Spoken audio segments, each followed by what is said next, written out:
গাজা পোড়াতে চেয়েছিল যারা রবের হুকুমে পুড়ছে তারা। বলছি যুক্তরাষ্ট্রের কথা। গাজা ধ্বংসে একের পর এক ইসরায়েলকে সহযোগিতা করা যুক্তরাষ্ট্র এখন নিজেরাই পরিণত হয়েছে ধ্বংসস্তূপে। এমনকি গাজা ধ্বংসে এক বছরে ইসরায়েলকে $2200 কোটি সহযোগিতা দেওয়া যুক্তরাষ্ট্র মাত্র একদিনে হারিয়েছে $5000 কোটি। এ যেন প্রকৃতির চরম প্রতিশোধ। আগুনের লেলিহান শিখায় জ্বলছে সবকিছু, চারপাশে সাইরেনের শব্দ, ধোঁয়ার অন্ধকার আকাশে চক্কর দিচ্ছে ফায়ার সার্ভিসের হেলিকপ্টার, ছুটে চলেছে লোকজন, সবার চেহারায় অজানা আতঙ্ক। কোথায় যাবেন জানেন না অনেকে। যুক্তরাষ্ট্রের ক্যালিফোর্নিয়া অঙ্গরাজ্যের লস অ্যাঞ্জেলেস শহরে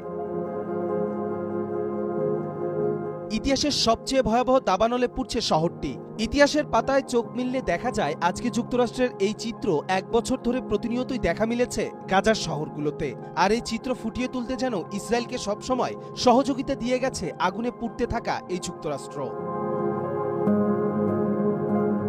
গাজা আগ্রাসন শুরুর পর থেকে গেল এক বছর ইসরায়েলকে $2200 কোটি সামরিক সহায়তা দিয়েছে যুক্তরাষ্ট্র। শুধু তাই নয়, 2024 সালের মাঝামাঝি পর্যন্ত যুক্তরাষ্ট্র থেকে প্রায় 50,000 টন অস্ত্র, গোলাবারুদ, বিস্ফোরক পাঠানো হয়েছে ইসরায়েলে। সেই সাথে ক্ষমতা ছেড়ে যাবার আগে ইসরায়েলকে $800 সহযোগিতার ঘোষণাও দিয়েছে জো বাইডেন। আর এমনই সময় জো বাইডেনের দেশ যুক্তরাষ্ট্র আগুনে দাউ দাউ করে জ্বলছে।